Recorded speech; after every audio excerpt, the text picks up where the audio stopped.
Hi, and welcome to the third video in this series on higher profits through improved employee performance. In the first video, we basically laid out the basic notion as it relates to the key issue that management really is the key driver to what in effect happens in a business. In the second video, we talked about communication and how communication is the lifeblood of all relationships, and certainly as it relates to an organization that you're trying to get people to perform at a high level, it is very incumbent upon you that you're very clear in communicating with them. And a key piece or key concept that we brought to the table was the need to explain to people why you're in business, why they should care about what it is that the company does for a living, and that you in effect need their help in order to take that organization to the next level. When you've achieved that notion of why and people get it, you've captured their mind's eye, you've made them feel like they're part of a team, and they come to understand that their success, that their performance, the group's performance, and the company's success are all tied together. In this particular video, we're going to talk about training. And once you have people motivated to say, I understand why this is an important thing for me to be doing, I understand that the organization I'm involved in has a purpose, and that they're asking me to be an active participant in the success of that purpose, what's important is that they know what it is that you want them to do with their day, with their week, with their month. And it's remarkable, and I don't care what size the company is, that we fail to provide people adequate instruction in terms of what it is that we want them to do. I want to share with you, because I really think that training is misunderstood, some things, and I like to communicate these from the point of view of me being an employee, okay? And this is really taking to heart from an employee's point of view what you need to understand in terms of whether or not you believe they've been trained. And so here are the comments.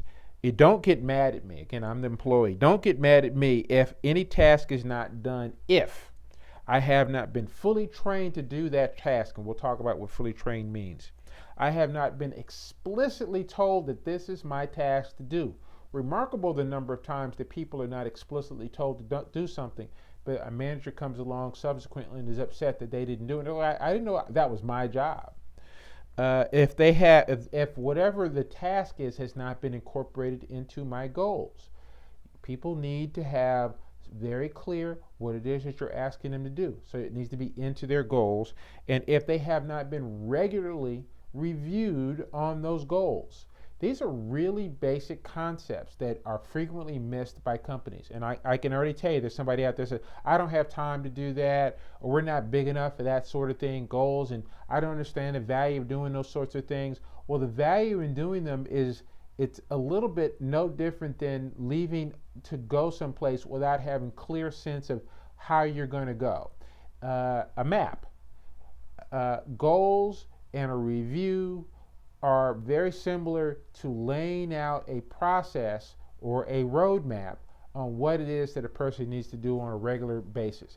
And while somebody might be able to figure out how to get there, and frequently, as we know, in organizations, they do figure out how to get there, there's not the consistency in how to get there in terms of approach or in terms of when they do it or the like.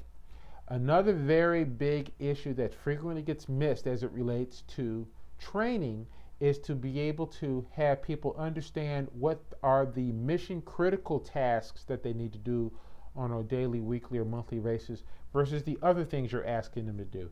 Mission critical tasks are things like customer service, driving revenue, controlling financial management.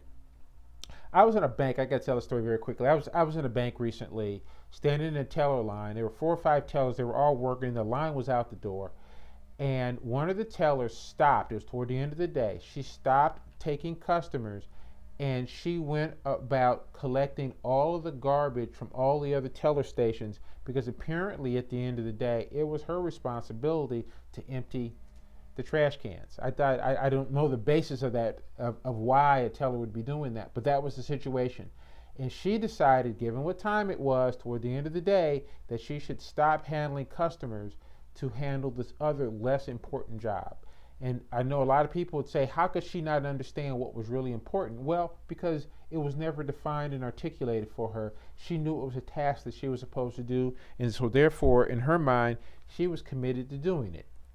I want to talk about training in terms of things that I think a number of managers think are training, but they're not training. Okay, training is not if you watch someone else do something. That's not training. Training is not reading about tasks that you want someone to do. Again, not training. Training is not watching a video of the tasks that are required. And training is not you telling me what the tasks are that are required. And here's one that I really think people don't follow. Training is also not me doing a task a couple of times. So you give me a task, you say, here, do the task, and I do it a couple of times. You say, okay, great, you now know how to do the task. The challenge in simply somebody doing a task a few times, if they have not done it within the context of their normal day, they have not really figured out how to integrate that task into other things that may be coming at them. In other words, the stresses of the day, other requests that cross their desk, who knows whatever else comes up that can impact a person's ability to perform a certain task at a certain time. And one of the things that we know is that when a person's stress level increases, they forget the basics. There's some very basic things that you feel that they should know to do, but they begin to take shortcuts in an attempt to get these other activities or other tasks that they've been assigned completed as well. So what you need to understand is that the notion around training really involves you looking at an individual's job kind of end to end in terms of what it is that they need to do, and for them to be very clear about, this is what I need you to do in terms of prioritization, this is what I need you to do, but also whether or not the activities that they do during the day are coherent with the other responsibilities that they have. What you'll also find very typical is that you train somebody to do a task, and then when they get to the assignment, the people that may be doing a similar task or who they may be dependent upon to deliver information to them related to a task, or they may hand the task off to is saying, no, that's not how we do it anymore. Or they may have decided that they're going to modify it, or it just doesn't work a certain way. And that, interestingly enough, goes back to the whole question around communication. Have you, in effect, communicated to everyone what the requirements or what the tasks are in some sort of sequential process? And so you really need to hone in on the question of how the process works. If you find that there's something not working in your organization, you really need to stop or have a supervisor stop and look at every step.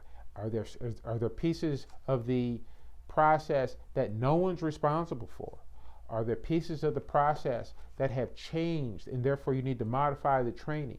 Are there pieces of the process where one person thinks it's a very important task and another person believes, it doesn't matter if I get to it today, I can get to it tomorrow or the next day.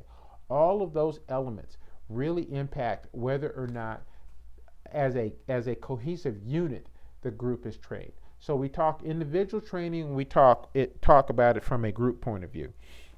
Let me just share something with you very quickly in terms of what I found to be one of the most effective ways to train someone. You see, people grasp new information in different ways.